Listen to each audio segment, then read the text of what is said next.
Hello everyone. Thanks for joining us for today's talk. For this week's seminar talk, we have Sivakanth Gopi joining us all the way from Redmond in California for a talk on private convex optimization via exponential mechanism. He's currently a researcher at Microsoft Research, Redmond, working on algorithms and privacy-preserving machine learning. So prior to joining MSR, he graduated with a PhD from Princeton, and before that, he was an undergrad at IIT Bombay.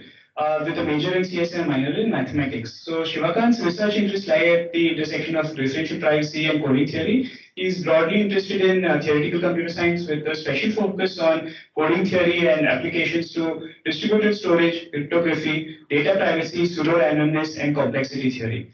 He has published several works in top conferences like STOCK, SODA, NeurIPS, ICML, you name it.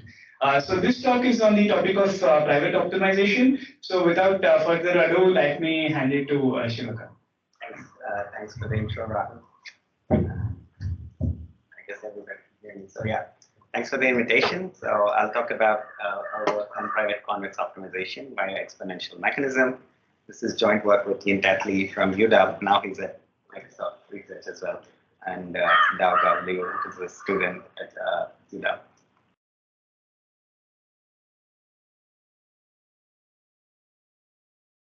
Okay, so the questions that we're interested in is the following.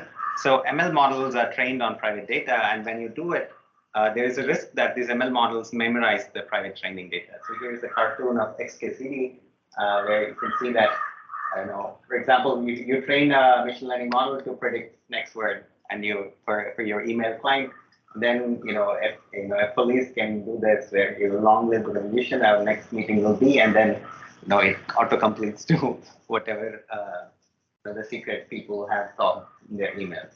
So this is a risk, and it actually happens. This is a cartoon, but there are actual papers people wrote which did exactly this and found out like private information from like GPT-2, GPT-3 models.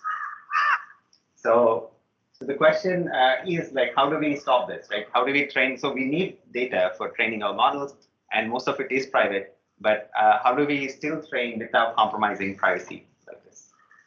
Is there any way to say what is private data? Is it data pertaining to any user? Yeah. So generally, yeah, I'll give more examples. But typically, like let's say we are training an email client, like next word prediction on emails.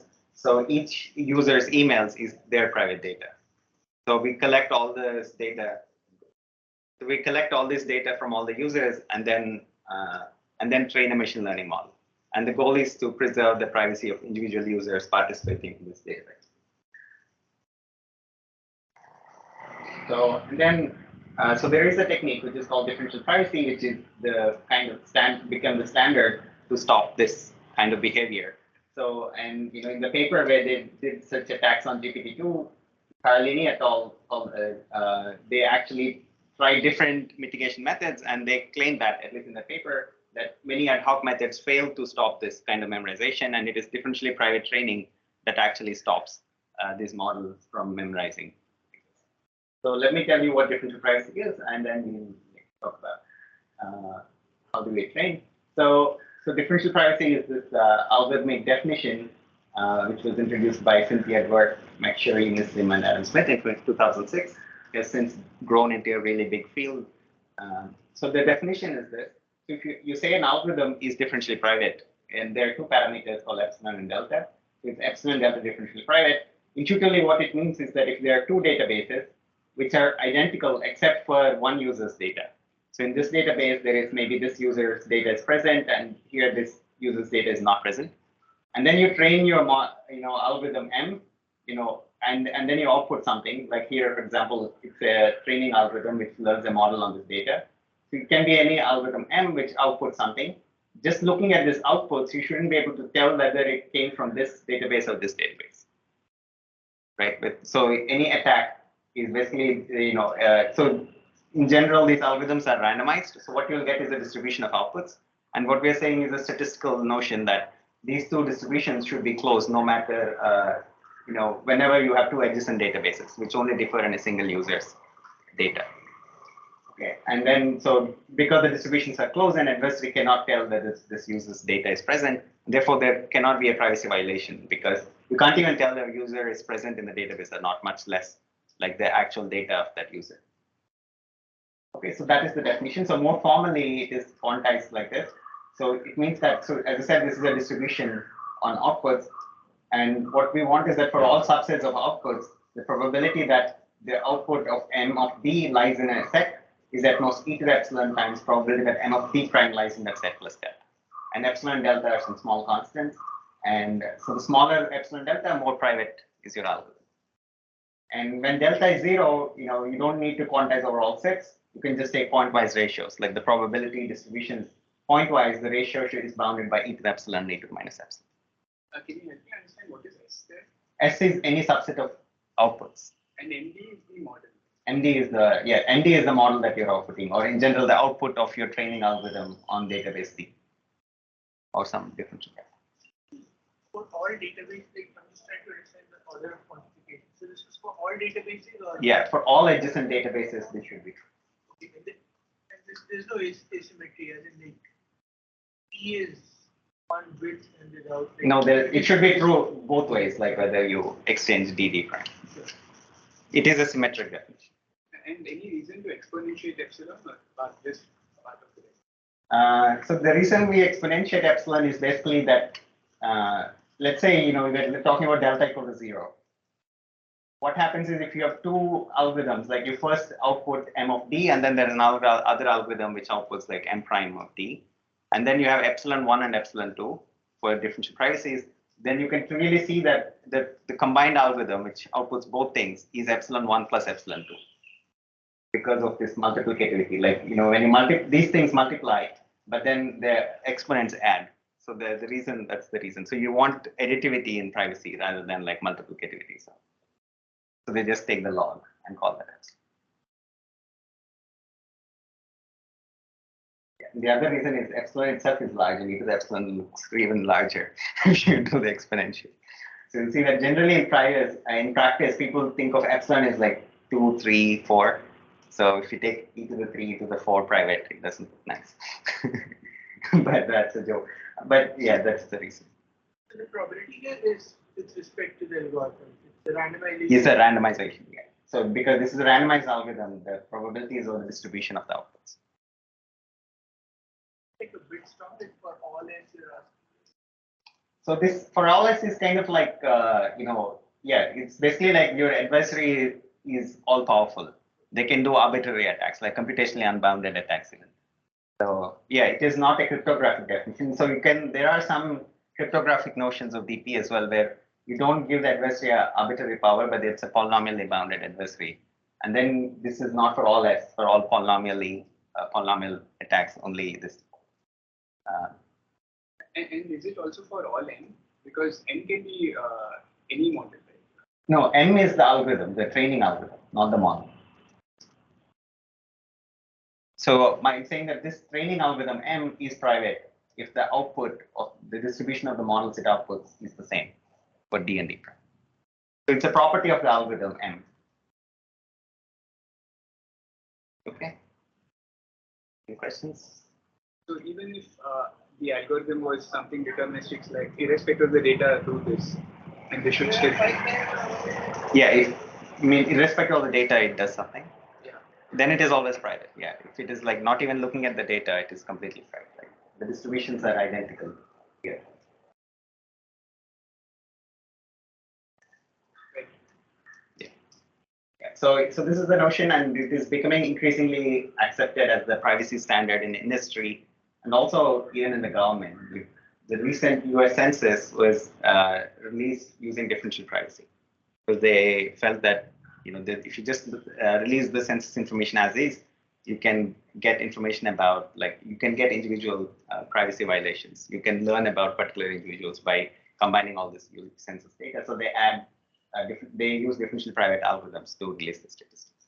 Sorry for this naive question, but so the definition is clear, but what about the probability itself? Is it computable, or you just have to?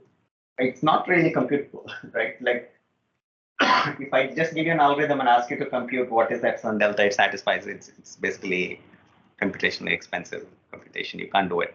But you can prove for certain algorithms that it is private without actually analytically you should. Sure.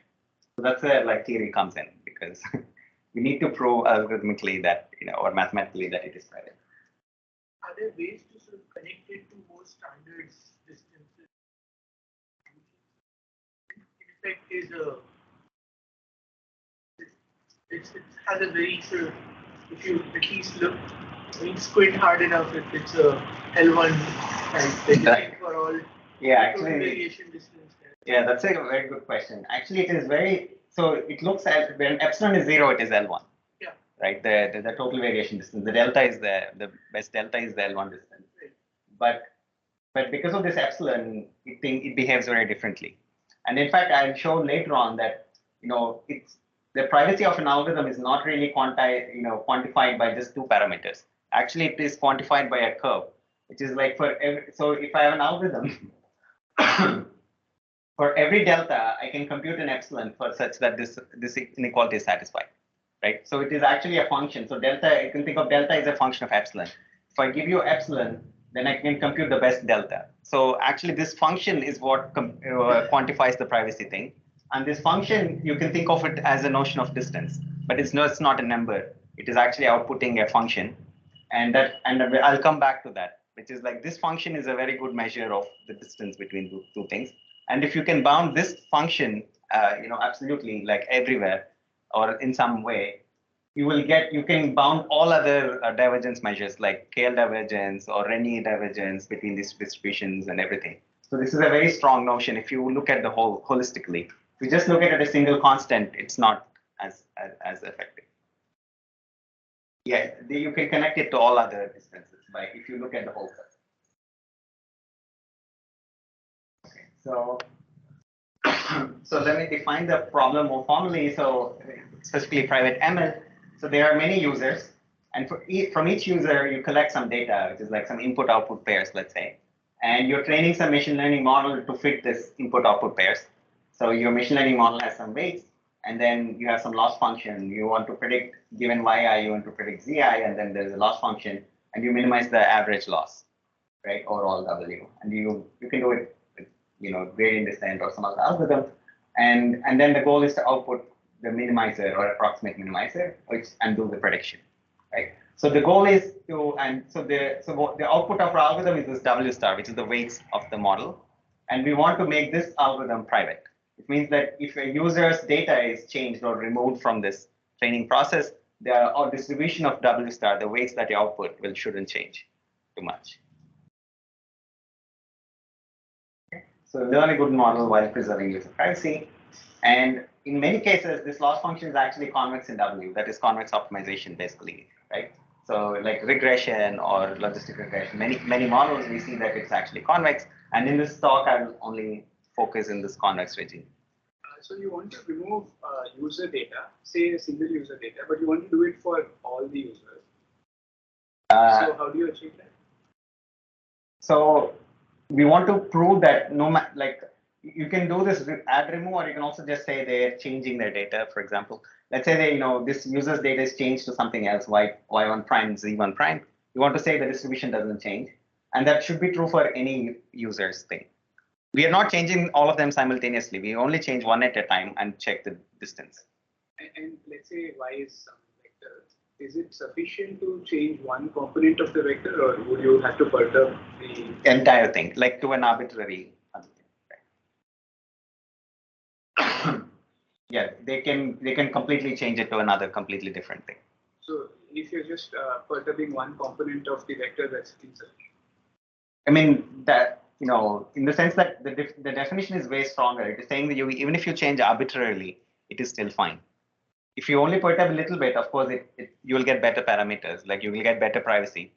But I'm saying that in the worst case, they can change it to an completely arbitrary.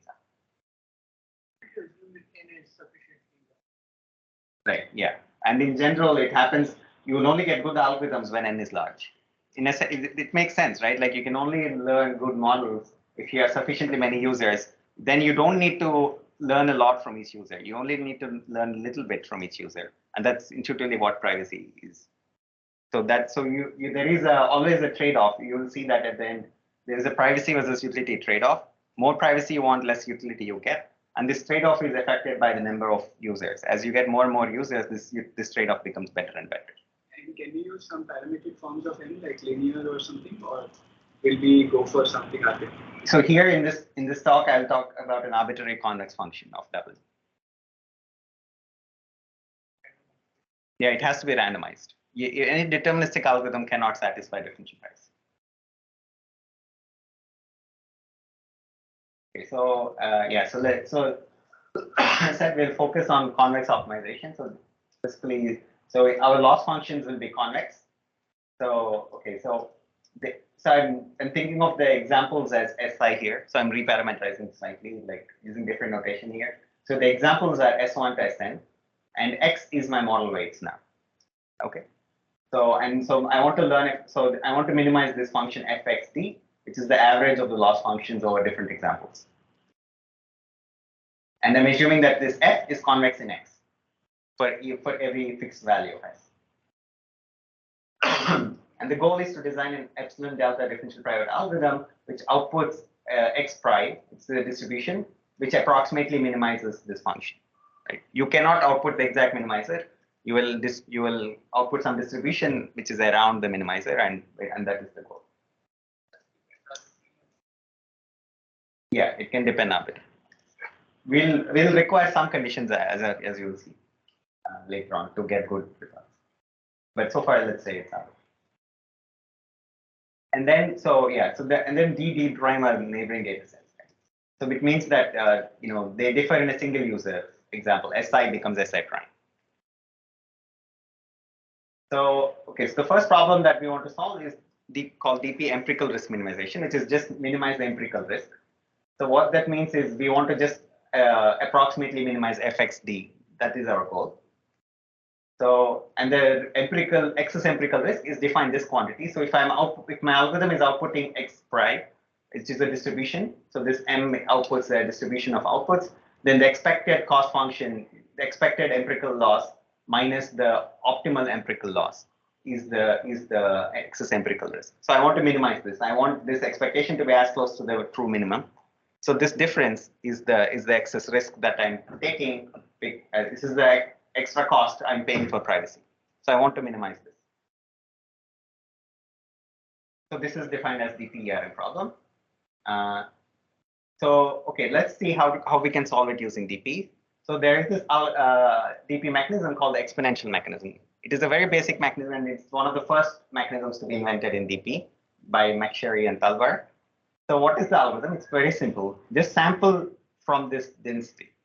So pick some constant k. We'll see what is the constant we need. So and you sample over excess from this distribution proportional to exponential minus f. Okay. It's a good thing to, let's say we are trying to minimize f, right? So it's a good thing to sample because you will have more weight at small values of f. So it will sample some value where f is small. That is the intuition that why is it a good why will it output a good minimizer?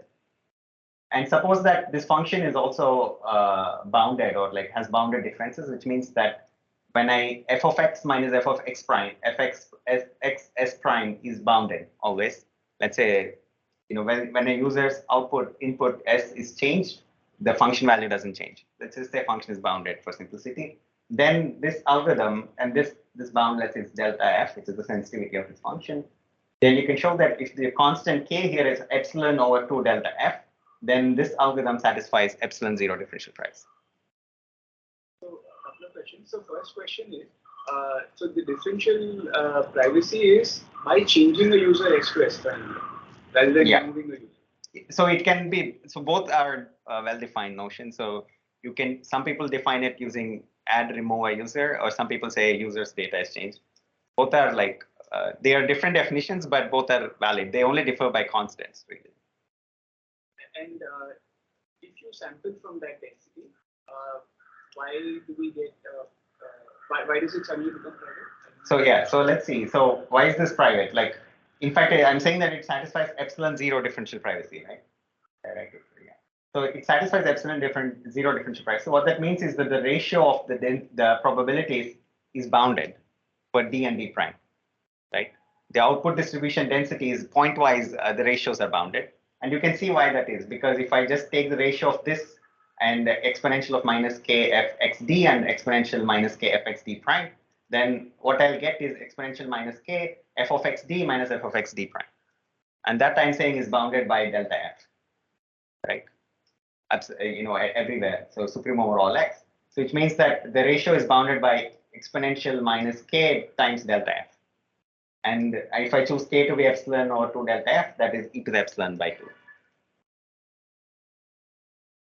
But it's not obvious as to how you would sample from that. Like this is volume estimation. Yeah. So this is this is non-obvious how you sample exactly. But let's just say I mean it is possible to sample if f is convex especially. But let's just say we are just interested in getting the not about the algorithm but just understanding the privacy utility trade-offs. Then this is a valid algorithm, and we can analyze its risk function, the excess empirical risk that happens because of this. We can prove that it's delta. Basically, ignore this is a constant. Then it's the dimension d over n times epsilon. So that is the excess cost you pay because of this. So you immediately see this d term, which is the dimension of the space, which is very bad, right? So this only will give you a good risk when n is the number of samples you have is much bigger than the dimension. Otherwise, this is pretty bad. It's not obvious to see why this is the empirical risk. There is a theorem that you need to prove. I'll show it later. But intuitively, as what I said is that when f, it tries to find a point where f is small, and that is why you can bound it. And this dimension dependence is necessary here. When you go from the superior over capital F to small f, don't you gain a factor of n? So f is defined as 1 over n. Oh, here. Oh, right. Yeah, you will gain a factor of n. That's why, yeah, you're right. I define f as the average, right? Yes. So I think that's why this n comes here. Exactly. This is 1 over n times that. And to sample, you might, so you don't have access to the distribution, but you might sample using Monte Carlo or something. Yeah, so this D is fixed. Yeah, you can sample using Monte Carlo. In fact, I'll show in our paper, we give an algorithm, efficient algorithm to sample from these things, with some caveats, but I'll show an algorithm. Sample to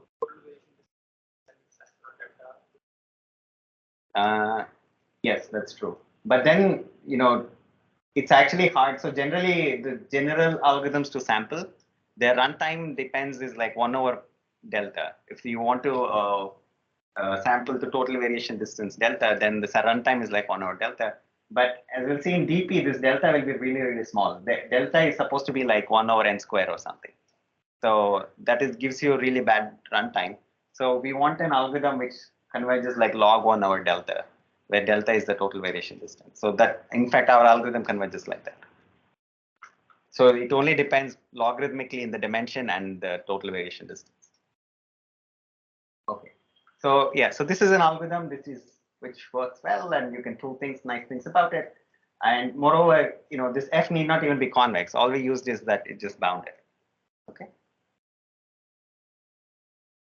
So, but the bad thing is this dimension dependence. We don't want n to scale like d. Generally in practice, d is very large. These models are over parameterized or something like that, or it can be very large. So that is the issue. So can we do better? And in fact, you can do better under some different assumptions.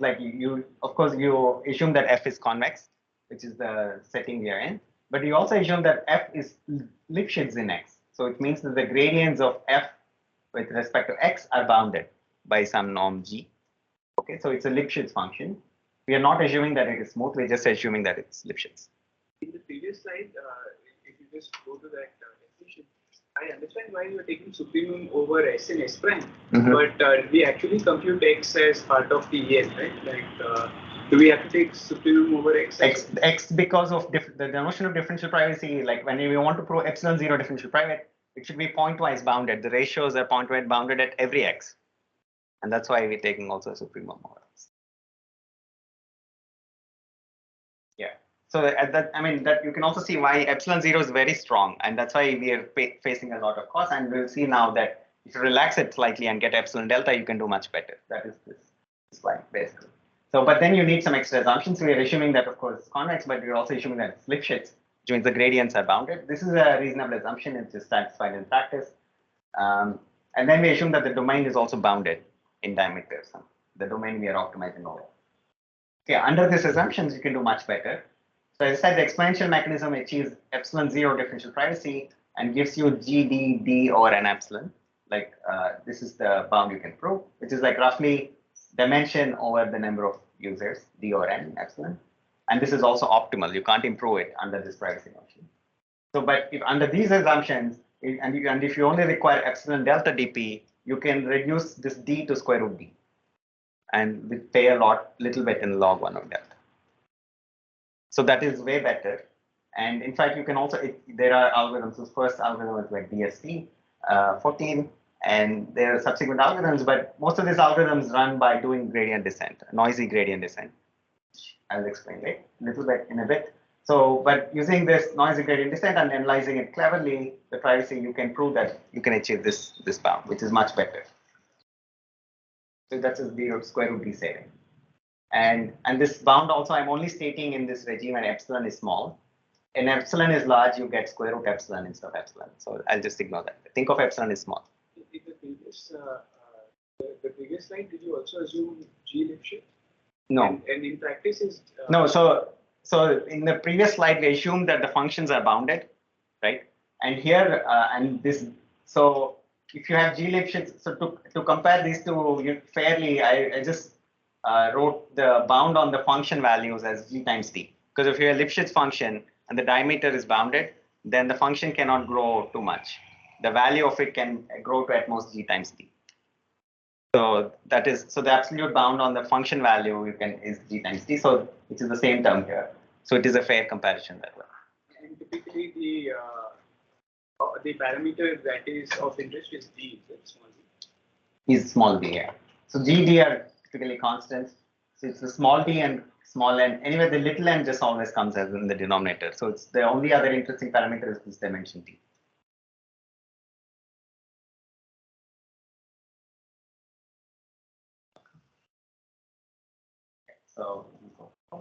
So let me just show you in one slide what is this noisy gradient descent. It's pretty simple. You just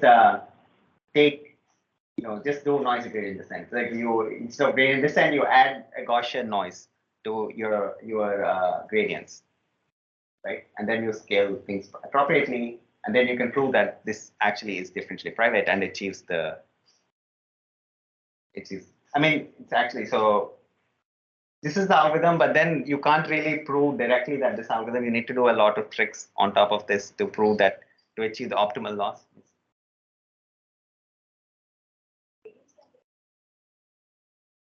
So I'm assuming that the function satisfies Lipschitzness. So this capital F is the average of G Lipschitz functions. So it's also G Lipschitz. So the gradient of this is also bounded by G. Any assumptions required to show that with noise also it converges? Yes, this is enough. The assumptions I showed you is enough to show that even with this. You can see the noise that we're adding is like small because of this denominator n here. So when n is large, it's like we're adding a tiny bit of noise and it doesn't really affect the optimization that much. Yeah, you can also do noisy stochastic gradient descent, and so instead of just gradient descent, you can do stochastic gradient descent where you are sampling, instead of doing full batch, you sample a random batch of size b, and then you only compute the gradient with respect to that batch. And then add noise appropriately. And then actually this thing is the one which achieves the correct thing, because there is something called privacy amplification by sampling, which can be used to show that this is more private than this above thing, because this batch gives additional randomness and more privacy thing. And so this is the thing which actually achieves the optimal thing. But the bound itself does not have this batch size. No.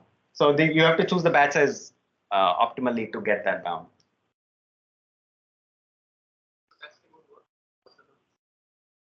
Sorry, what? No, you still need noise. Yeah, this is important. The Gaussian noise. So the noise is what is providing the privacy. The privacy, yeah. So this noise will mask the individual gradients. So the way they analyze these algorithms is like in each step we prove that each step is differentially private, because in each step you have some average of gradients and you're adding Gaussian noise to it. So it's kind of like you're computing the sum of some things and then you're adding noise. So when you change one input in the sum, the noise masks this change. And is the Gaussian kind of important for the analysis? Yeah, it is important because we are assuming that the gradients are bounded in L2 norm. So and then Gaussian noise plays nicely with L2 norm. So that's there. Like the way to sample from these F measures, like the exponential volume, it's also like the dynamics also has the similar. So you can. This is called longitudinal diffusion. If you do it the continuous process, you can show that the longitudinal diffusion actually converges to e to the minus f. Right. And so. This is like a discretization. This is just a discretization of longitudinal dynamics.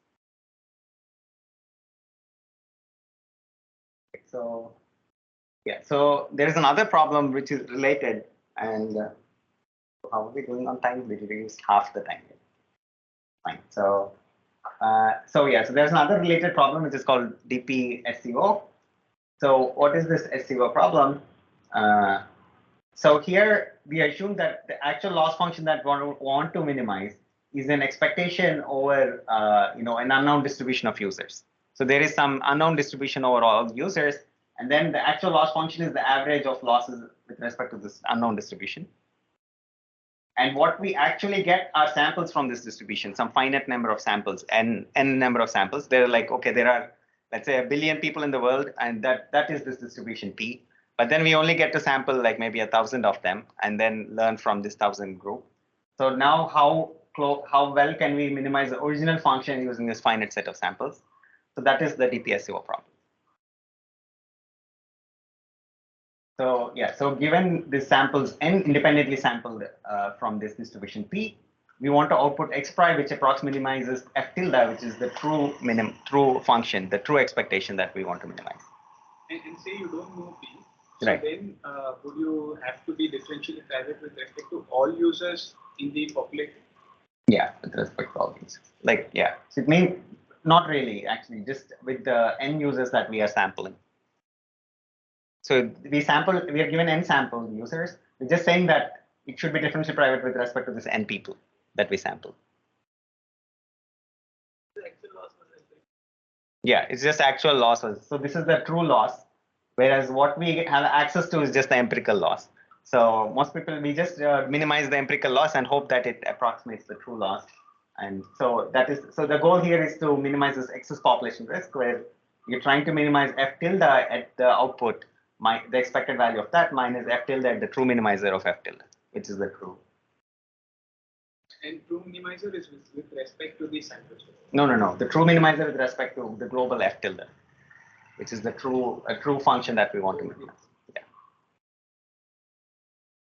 So here you can show that the optimal thing. So this we see in this term, the excess optimal risk is this is the same as the DPRM risk, which is what you show. But here you get an extra term, which is the generalization gap, which is like even without privacy, you will lose some extra gap because we don't have the access to the true f tilde. We only have finite samples, and that's why you will lose a little bit. That is this term GD over square root n. The other term is the term which comes due to privacy.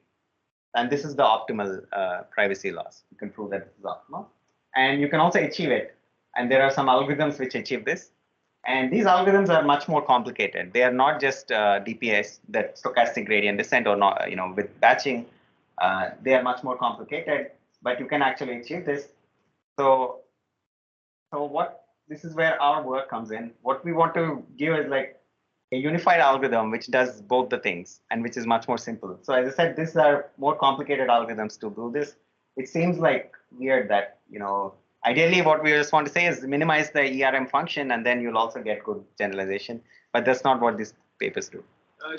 Just want to understand, the paper is called linear time. So far you've discussed only the epsilon, the bounds on epsilon. So is there some time complexity? Yeah, there's also some time complexity things, right? Yeah, so we want to do it also efficiently, this whole process.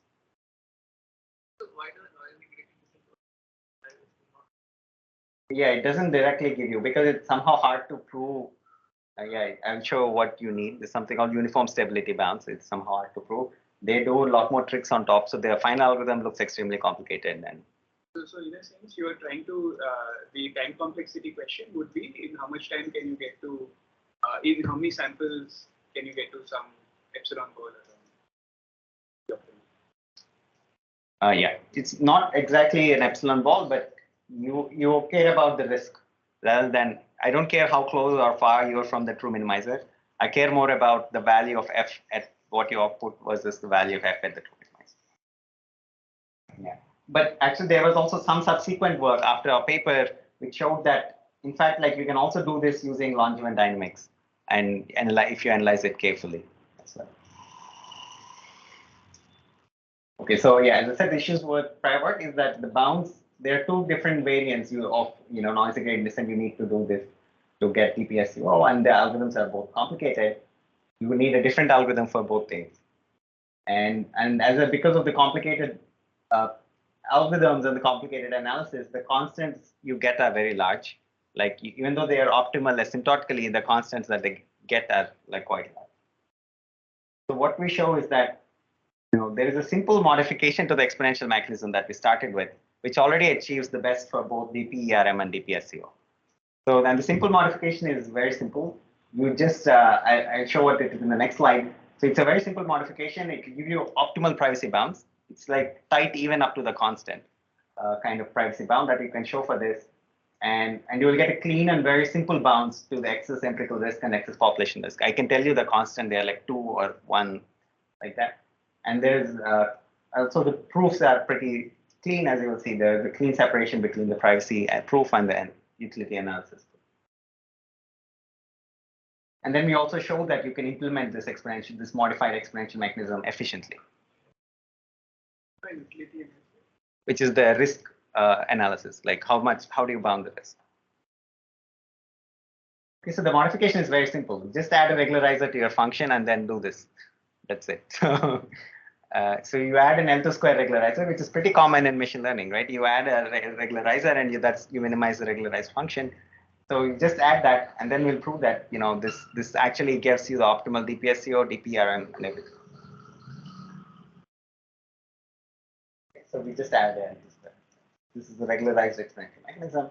So you'll see that for DPRM, it achieves the optimal risk, and in fact, you can sample from this distribution using n square queries to f. And so we are not using gradient information, we're just using oracle calls to the function values. And DPSCO also you can achieve optimal empirical risk, and the number of value queries you need is n times d or n square, the min of these two. And we also show that this is optimal. You can't do better than this. You need at least these many calls to f to achieve the best. Distinction between the empirical risk and the stochastic one. So the difference is that in the empirical thing, we are trying to just minimize the empirical loss. Sure. And in the SCO, we are trying to minimize the true function given the finite samples. What is your algorithm? Oh, it doesn't change. It's the same algorithm. You just sample from this. You just sample. This is the empirical loss. Okay. This is the empirical loss function that given this finite samples. Okay. And they just form this and sample from this. It's the same algorithm for both things, which is what it should be. Like you shouldn't have a different algorithm. It just shows that we didn't have the right proofs. So it's the same algorithm, and we show that it works for both. And also, like it is sample optimal with respect to value queries.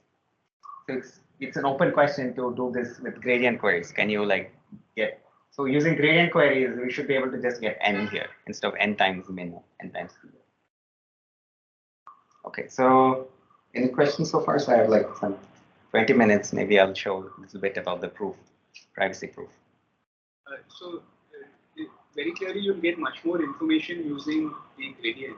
Right. And all the methods that you suggested were using gradients. Right. Without gradient, how do you go about this?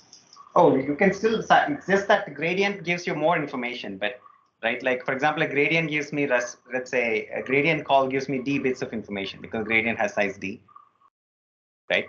But your updates are also using the gradient. Yeah, so let's say I'm trying to minimize a function. Whenever I call the gradient oracle, I get d bits of information about this, like what to do next. But if I only have function values, I only get 1 bit of information. And that's why there is this difference. Like here, I need n times d queries to f. But if using gradient, you can hope to just do n queries to gradient. The amount of information you need is the same. It's roughly n d bits of information you need to optimize this function privately. But but if you only have access to values of f, you need n d values of f. But if you have gradients, you only need n gradients. Right. So probably what I'm asking is, what would be the updates that in this case? In this case, yeah, I'll show. So it's kind of like it'll be like Monte Carlo, where I just I sample a few things and then choose like what is the best step kind of thing.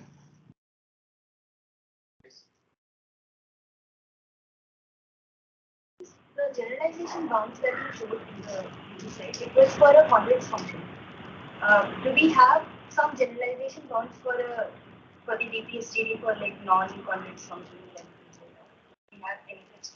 Yeah, it's a good question. So all these analysis, so to get this privacy utility analysis, you need convexity, because without convexity, even forget privacy, there is nothing we can say about like what will gradient descent do, right? Nobody can prove anything. But there are certain generalization bounds for stochastic gradient descent for any convex function which need not be convex with respect to the model parameter, some covering numbers or something. What's the case of neural networks? You're saying without convexity. I mean, like VC dimension bounds. Yeah. So do we have something similar with privacy? So let me say this.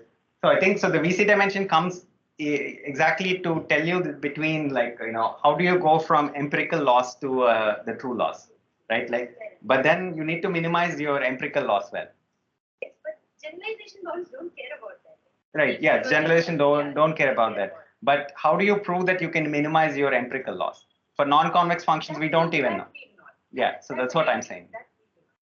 Yeah. So these generalization bounds you can prove probably without even convexity. But at least for proving that we can minimize the function value itself, that we can't. But it's still an interesting question, because let's say you want to optimize a neural network using privacy. Then we don't know how well it will do in terms of the utility, but you still want that the process is private, right? So it's an interesting question. So for example, the noisy stochastic gradient descent, the proof of that doesn't require convexity of f. So the algorithm is still private even if your function is not convex. You just don't know how to prove anything nice about it. You can still get a privacy bound. So all of the algorithms that methods you've discussed so far maintain DP in every step. Right. Every update step. But not in this algorithm. This algorithm we will prove it's only the n distribution which is private. Yeah, I was just wondering whether it's somehow possible to get to the differentially private part without every step, because that's a stronger requirement. Yeah, that's a stronger thing. So in our proof, we will see that we'll show that the n distribution is directly private. We don't analyze how we got there, right? So I showed you the algorithm is very simple. We just need to sample from this distribution. So there are two parts now. Like, how do you sample algorithmically is a completely different question. But then if I am able to sample from this, why is that private? That's a completely different question. So now the privacy proof and the algorithm, how you achieve this, are completely uncorrelated. And if you are able to achieve the first part, which is exponential minus KI, then you should be able to achieve it. Right. And in fact, like as we'll see, this extra mu that we are regularization, it helps both the privacy and the algorithm. Like, it won't be as private without this regularization, and also the algorithm will not work without this regularization. So it's interesting that this regulation helps both. Without this strong so basically adding this regularizer made this function strongly convex, and that is important to be able to sample from this distribution. Yeah. So what we show is that this endpoint is already differential private. So let me show the privacy analysis. I don't think we probably have time to prove the SEO bound, but I'll just show this privacy analysis. So the privacy analysis, as I said in the beginning, you show something is private. It's not just about a single number. You need to plot this whole curve of delta versus epsilon, right? So if you think of delta as a function of epsilon, then let's define this. The delta between two random variables x and y as a function of epsilon is this function, which is the dp function. It's the smallest delta for which the x and y satisfy epsilon delta differential price. Okay. So this is the privacy curve. So I might have a picture here. Yeah, so like for example, you can for Gaussian mechanism, like let's say I have two Gaussian random variables like with mean 0 and mean 1, then I can compute this privacy curve, which is like this delta as a function of epsilon and plot this curve. So that is called the privacy curve. And as I said, gives you the complete picture of privacy. So there is a different way to parameterize the same thing. Instead of doing this optimization, I can do this optimization, which is like I fix a probability. I go over all sets where the probability of x in S is some constant, say it's 1 minus z, and then I minimize this thing, probability of y given S. So this is a different function, which is a function of z. This is called the tradeoff function between these two distributions, which is well studied in privacy. I don't know if you have seen type 1 versus type 2 error trade-offs in statistics. That's basically this function. Like what is the type 1, type 2 trade-off function for x and y is exactly this function. And by convex duality, these two are equivalent ways to do. It's the same function. Like the dual of this is this. You can think of this as like just adding a Lagrangian multiplier to this, which is e to the epsilon, and then putting it here and optimizing this function. So and you can show that if P and Q satisfy, delta of PQ is smaller than delta P prime Q prime, if and only if the trade-off function satisfies the opposite inequality. So it's just a reparameterization of the privacy curve by convex duality. Like instead of giving delta of epsilon, I'm giving you the convex dual, which is the trade-off. And the other nice thing about this privacy functions is that, okay, maybe, I think this answers to that question, which is that if you can prove that PQ is as private, is more private than X and Y, then what you can show is, in fact, that you can bound all divergence measures. If delta PQ is smaller than delta XY, then for any divergence measure, the divergence between P and Q is smaller than divergence between X and Y. And all we need is that this divergence measure satisfies this property that it cannot increase under post-processing. And this is true for most divergence measures we see, like TV distance, scale divergence, Rayleigh divergence, and so on. So any divergence measure which doesn't increase under post-processing, then if you bound the privacy curves, then you can bound the divergence as well. Okay. So so if you look at the privacy curve between two Gaussians, like N01 and N1, so I shifted Gaussian. So this is the privacy curve in terms of, I'm actually plotting the trade-off curve. You can compute it explicitly, and this is how it looks. And these trade-off curves, like the closer it gets to this straight line, the more private it is. Okay, and this is exactly this type 1, type 2 error thing. As if I cannot distinguish between these two distributions, then I lie in this straight line. But if I'm able to distinguish, I can make both the errors very small and come to 0. Sorry, what is the post-processing algorithm? So, it's just here. It just means that any algorithm which takes so here post-processing is like it takes, let's say there is a post-processing algorithm M which takes X and outputs Y, and then if you give it Y, it will give you Q. So it takes X and gives P, and Y gives Q. So then this is a post-processing algorithm for getting PQ from XY. And what that means is that if that is true, that means that it's always easier to distinguish between X and Y than P and Q.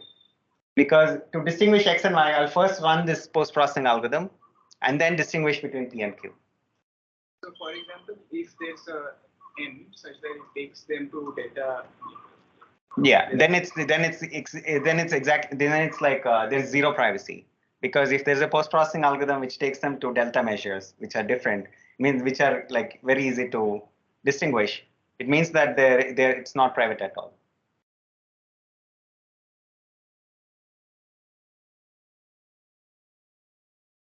Or if it takes them to the same point, then delta PQ will always be smaller than delta H. If it takes them to the same point.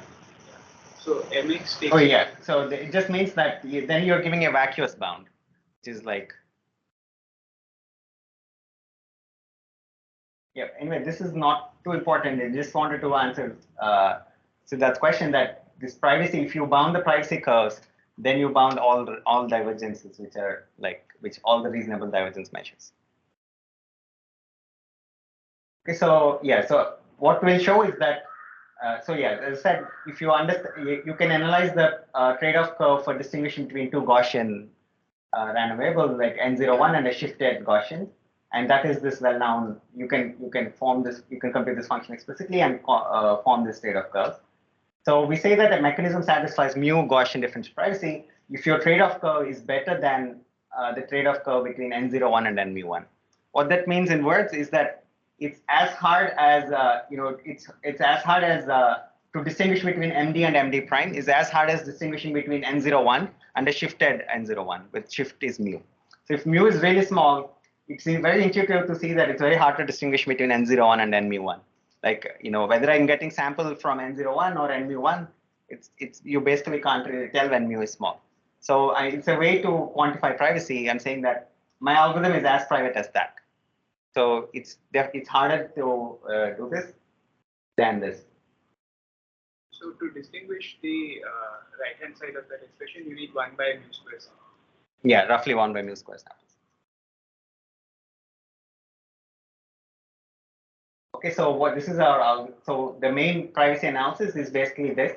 If you think of P as a M of D and Q as M of D prime, because both we are sampling from e to the minus f, right? Where f is like some strongly convex because we added the regularizer, and f tilde is also strongly convex, and f tilde minus f is G Lipschitz because you're only differing in one user, so it is Lipschitz.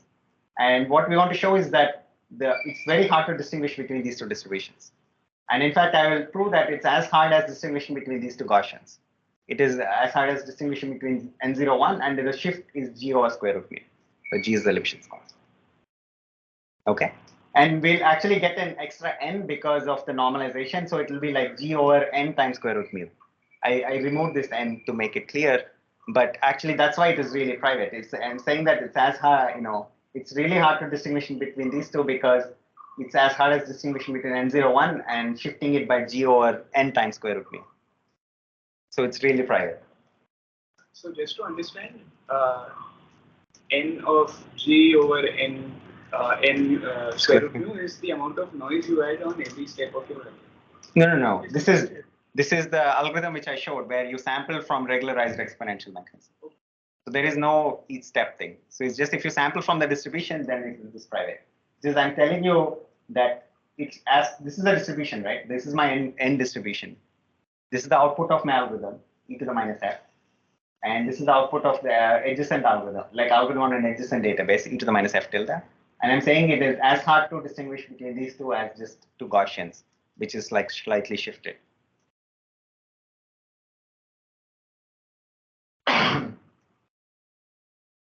So the privacy proof is basically, and as I'll see, it includes the Gaussian mechanism as a special case, and this is like really tight. If f and f tilde are like some simple quadratic functions, then this is exactly tight. I won't go into the details, but you can calculate this privacy curve in this case, and then this is completely tight. Okay, so there is, okay, let me just keep this thing in this time. So the proof basically uses this thing called like isoperimetric inequality. So what that briefly says is that if I have a strongly log-concave measure, which is like e to the minus f, where f is strongly convex, that is a strongly log-concave measure, then if I take any set and I expand it slightly, like AR, so my set is A, and I expand it by distance R, so like this is the expanded set AR. Then the measure, the measure of AR will be at least the measure of it when A were a half space. Like if A were like a half space with the same volume, and then how much it will increase by, and the shift is now like it's a half space, so the shift is also a half space, is slightly shifted. And so this pi should be the Gaussian sum. So I'm saying that the worst case happens when A is a half space for this, like how much it will increase. It always increases as much as a half space does, and under the Gaussian distribution. So this pi should be the Gaussian thing. So this is an isoperimetric thing because it's kind of like measuring the surface area. Because how much this increases when R is small is like, what is the surface area of A? We're saying that the surface area of A under this measure pi for any set A is at least that of a half space with the same volume. So it is like isoperimetric inequality, but in the Gaussian measure space. If you do it in the normal Euclidean space, to minimize surface area for a given volume, you should choose a sphere, right? But then if you're looking at this Gaussian distribution, this is like a different measure on these things. The things that minimize surface area for a given volume are actually half spaces. So that's what this shows quantitatively. So you can measure that the measure of AR should be at least this. This you can compute for a Gaussian. So this explicit computation. It's stronger things like KLS don't help. Sorry, what? Like the Kanan-Lower. Oh, Kanan-Lower. Yeah, I'm not sure. So, but we'll see that this is enough for us, and that's how we'll prove. Okay, so this is, I think, maybe too technical, but okay, the proof basically uses this. That's what I wanted to say. And this is how you connect any distribution to a Gaussian distribution. You're saying that the worst case happens like this. Overall, strongly convex, strongly log-concave measures pi. The worst case happens when pi is a Gaussian, and this A is a half space. That's what this isoperimetric inequality tells. And okay, so basically the proof uses this and to compute the trade-off curve explicitly. So I won't go over the proof.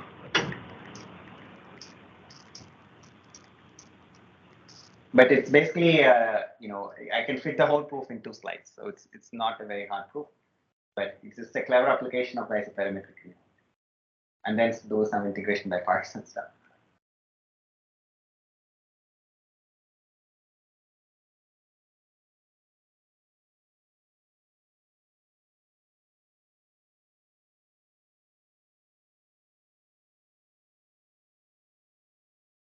Okay, so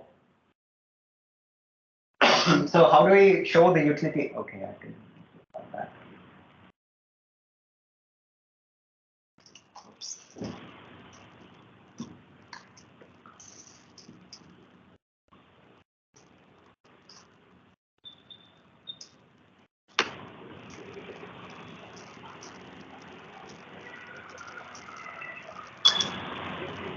Should I end in 5 minutes? Yeah. Okay. So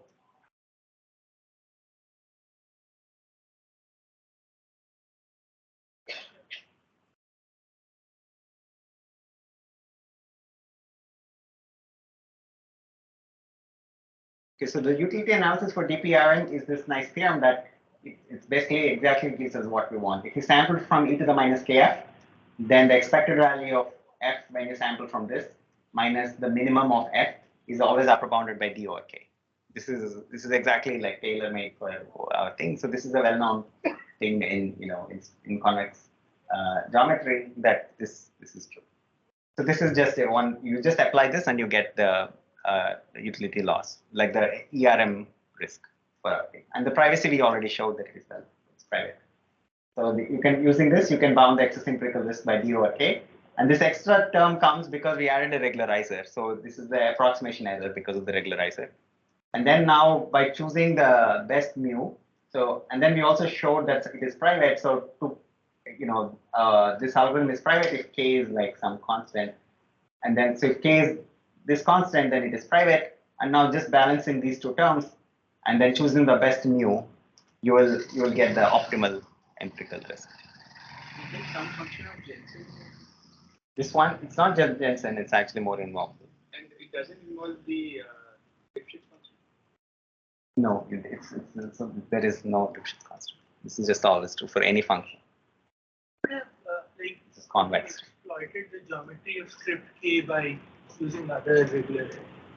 Actually, so yeah, so that's a good question. So there's a follow-up paper where we do this for like more general case, and also more general functions which are not strongly convex with respect to L2 norm. Let's say it's strongly convex with respect to other norms, L1 norm or L infinity, then what, or LP norm, and the ball is in different geometry, then what should you do? So we, in a follow-up paper, we do extend. And basically the same proof, like the same analysis, the same algorithm is exactly the same. The regularizer changes based on the geometry and the things, but the algorithm is always the same. Yeah, so this is the proof. Basically, comes from this, and this is the approximation error, and then by balancing these two, you'll get out.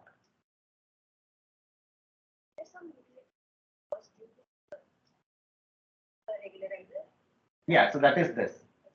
This is because there is an approximation error, right? The actual thing we want to minimize is f, but we're actually minimizing f plus the regularizer. And the regularizer, that adds this extra approximation error. And by choosing the best mu, you balance these two and you immediately get the optimized thing. And as I said, I promised you the constant is just 2 here. You can explicitly compute the constant. It is just 2. There is no other hidden constant. So unfortunately, I don't think I have the time to get to this utility analysis for DPSO. But the high level thing is that to bound something like the generalization error, you need to bound something like this. It's called a uniform stability bound. So you want to say that, let's say pi and mu are, pi is m of d and mu is m of d prime. You want to show that for every loss function, you should be able to bound this. And one way to bound it is by bounding, because my loss functions are Lipschitz, I can bound the Wasserstein 2 distance between these two distributions. And that's where, like, we're really using the fact that this function f, the loss function is Lipschitz. So we can bound it in terms of Wasserstein's 2 distance, which is like some optimal transport distance. And that's what we'll do. We'll bound our Wasserstein 2 distance using this thing called Fowler-Grant transportation inequality, which again uses the strongly convex T of f again here. So it says that if f is strong, if mu and pi and mu are strongly convex, then you can bound the Wasserstein 2 distance using just KL divergence. And we already know how to bound KL divergence, because I said once we bound privacy, all divergences are bounded. So once you do this, it's pretty simple to show that this loss is bounded. That's interesting. You're actually using the privacy bound to. Yeah, to also, yeah. The privacy bound shows that these distributions are closed, and use that fact to also prove that it actually, yeah. So it's very interesting that uniform stability, which has nothing to do with privacy but per se, but looks very much like a privacy definition. So privacy gives you both. Okay, so there is this intuition that privacy is like you are not overfitting, right? And that should give you generalization. That's why intuitively, like, privacy is well aligned with having good generalization, and that is what is. Because of privacy, you got an additional cost of generalization. That's not generalization. That is just an approximation error. Yeah. So, but here it's really like privacy. That's the strength. We are using the strength of privacy here. That privacy gives you good generalization bounds. But this is the cleanest form. Like, there were some things like this before in literature where use privacy to prove this kind of bound, but nobody bounded Wasserstein 2 distance, which is the right thing to do. And therefore, immediately once you do that, you immediately get the optimal thing here. I won't like, but again, basically balancing the optimal k and mu and doing that will give you this optimal. Okay, and as I said, there is an efficient implementation of our algorithm. I won't tell you how the algorithm works, but it runs. This is the runtime. How many queries it makes. You just to sample from this distribution, you need some constant times logarithmic in the dimension. Many queries. So as I said, we get these algorithms, and for DPRM, our running time is n square, and this is ND. And so the open question, as I said, is like, can you do this in just n gradient queries if I also give you gradient information? So now it is purely a sampling algorithmic question. There's no privacy question. I'm saying just how do you sample most efficiently from this distribution? There is no privacy, because the privacy analysis is already done and dusted.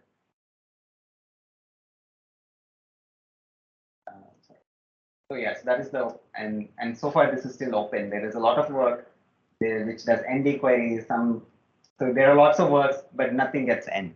There is a lot of So I'll just end with that.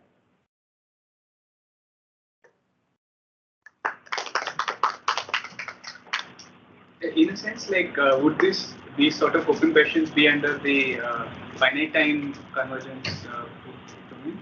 Yeah, so we want finite time convergence, right? So like we are asking like an explicit algorithm which runs in so many steps and also uses so many gradient queries. And not so these are gradient queries. Yeah, now I'm allowing gradient queries. So if I don't allow gradient queries, then this is optimal. If you only have queries to f, then nd or min of n square and nd is the optimal number of queries you need. And if you go 2 slides back,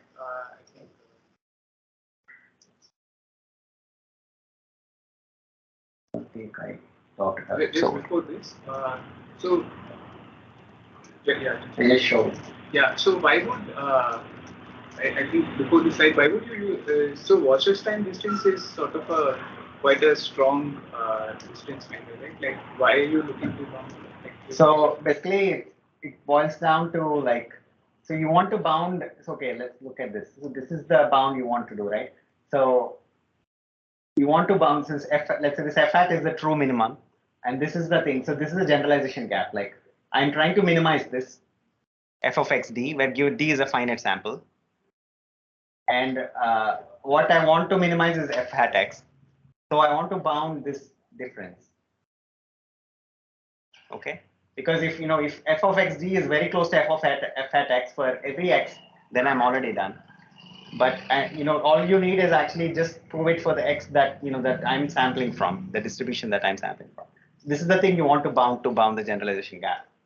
And to bound that, this is this mirror trick where you can write this as like, this is the expectation over, has expectation over s in the sample database right here. But then I'm actually taking the expectation of s prime over like everything here.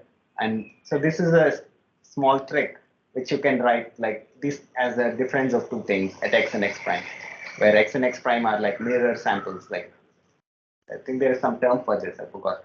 But they are like from the same distribution, they're not saying the adjacent database distributions. You sample x and x prime, and you can write it like this.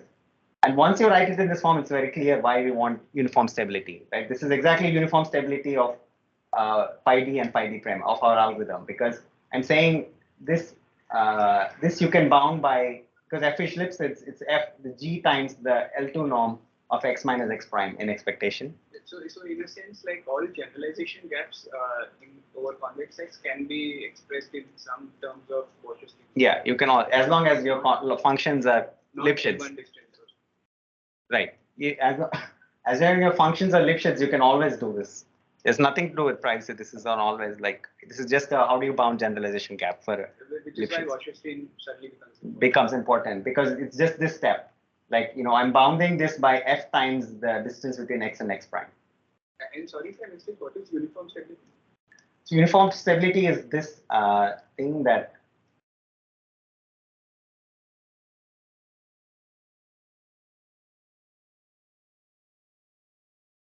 so this is uniform stability. It's saying that if I have a Lipschitz function, let's say, or a loss function f, then uniform stability is like I go over all some, let's say, so pi and nu are the distributions of the outputs on neighboring databases. And those things, then this how do you bound this? If you can bound this, that is, then your algorithm is said to be uniformly stable, or it has uniform stability. It looks very much like differential privacy, right? You're saying that on neighboring databases, your expected value of your function shouldn't change too much. It's basically saying that my algorithm is not dependent on any one sample too much. It's like it's giving something which is like not too dependent on any particular sample, so that even if I change one sample, the distribution is not changing so much that the loss functions that the expected loss function. Uniform stability is epsilon. No. It is still epsilon delta. It's not really epsilon delta because I'm not doing it over arbitrary tests. I'm only asking you to do tests with respect to some loss function f. So it's like DP is saying your adversary can do arbitrary tests, but here my adversary is just computing the expected value of f and checking that, and that is a simple test. So for uniform stability is like is a restricted notion of privacy where like I'm just asking that it is indistinguishable. MD and MD prime are indistinguishable for only like loss functions that I care about. And since anyway we are proving privacy, which is a much stronger notion, we get it for free. That is the high level idea. And the Wasserstein 2 distance comes just because of Lipschitzness of my loss functions. Yeah, so this fact is what we are using, that you can always do this.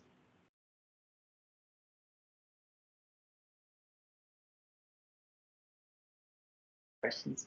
I don't know if there are audience questions. Or...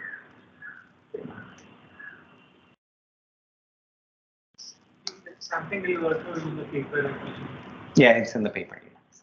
Yeah, I didn't have time to go over. I think even this was like, it's good that there are lots of audience questions.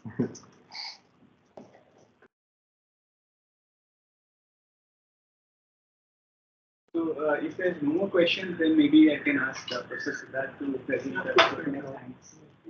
Oh.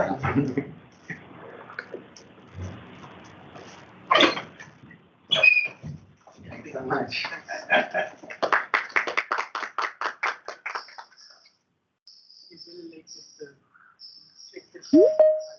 Oh, it's IISc shut down.